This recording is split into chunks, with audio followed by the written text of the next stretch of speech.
How is a man with 10% of a brain able to function normally? What did 16th century Arctic explorers eat that made their skin fall off? Why did Columbus think the Earth had a nipple, like a breast? Learn the history behind these stories and well over 100 more in my new book, Facts That Aren't True. Check out my other book, too. Link in the description.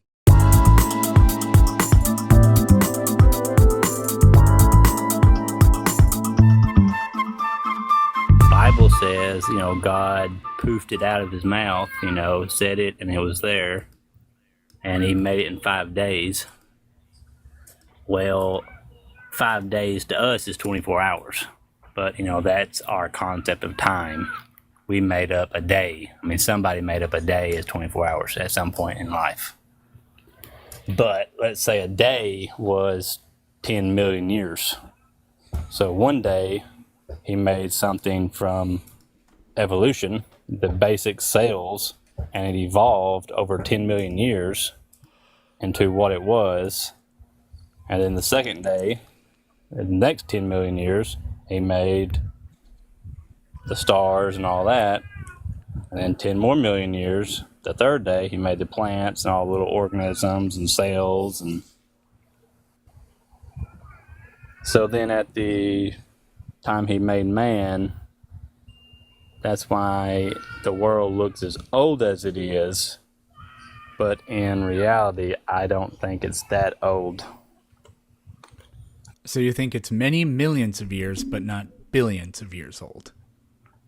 It just depends on how old, or if science proves. I'm not a scientist, I don't know all the facts, but I don't know the oldest date they have. Whatever the oldest date they may have, you could... we can see billions of light years. So if we're saying billions, the second day when the Bible says God made the stars and all the cosmos and all of that, that may have taken, like you're saying, it could have taken a billion years. Right. Okay, so here's the problem with thinking this way. The Bible says one thing. The evidence says something completely different. So what we're doing is saying we're letting the evidence inform us of what the Bible meant.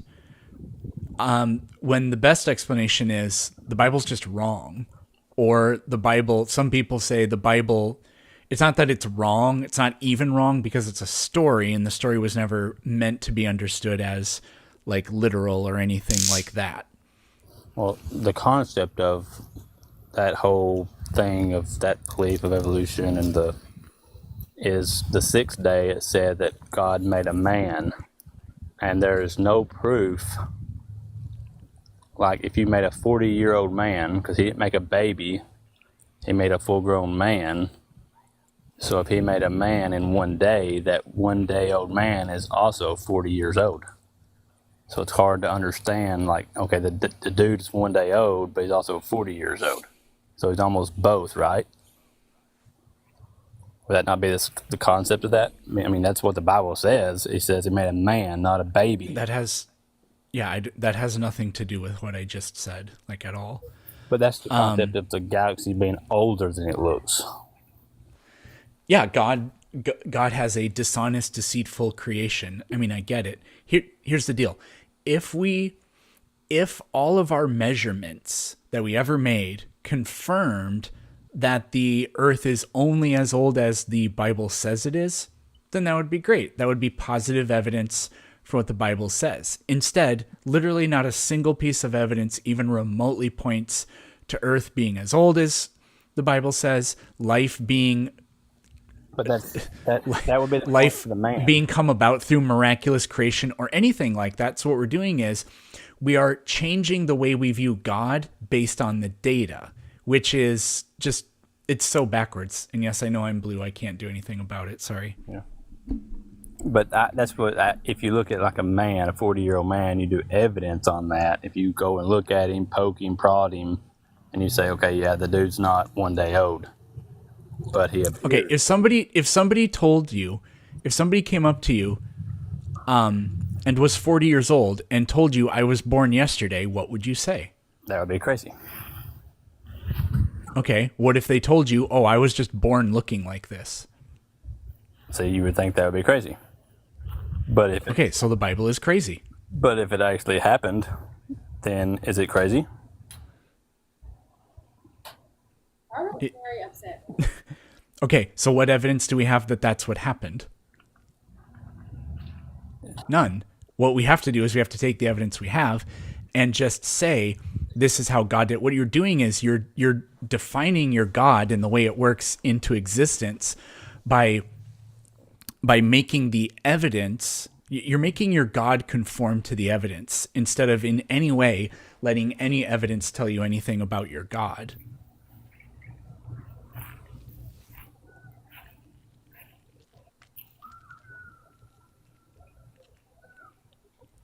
Anyways, the thing about life, like, oh, and he created man. No, literally all of the evidence we have suggests that we aren't a creation because we are related to other things on this planet, which is exactly what you would expect if evolution is true and humans weren't created differently or separately from anything.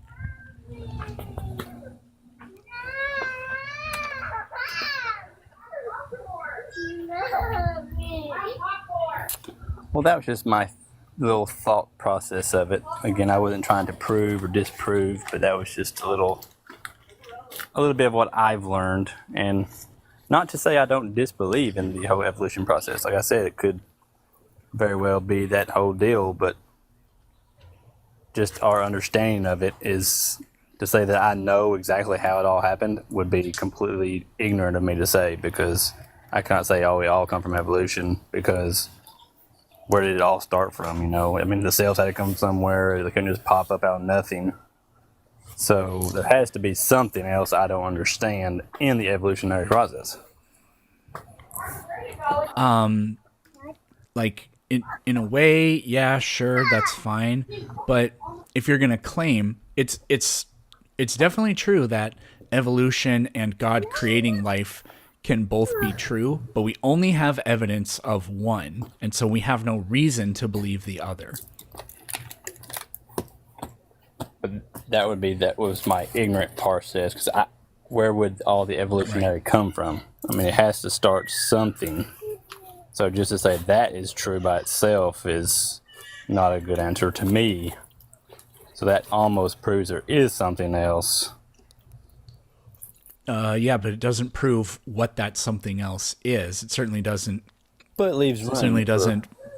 Something. That something is something. Yeah, but if it could be anything, then we have no reason to go with any particular view. But everything we know about life is non-miraculous, so the idea of a miraculous creation of life, there's just nothing to go off of.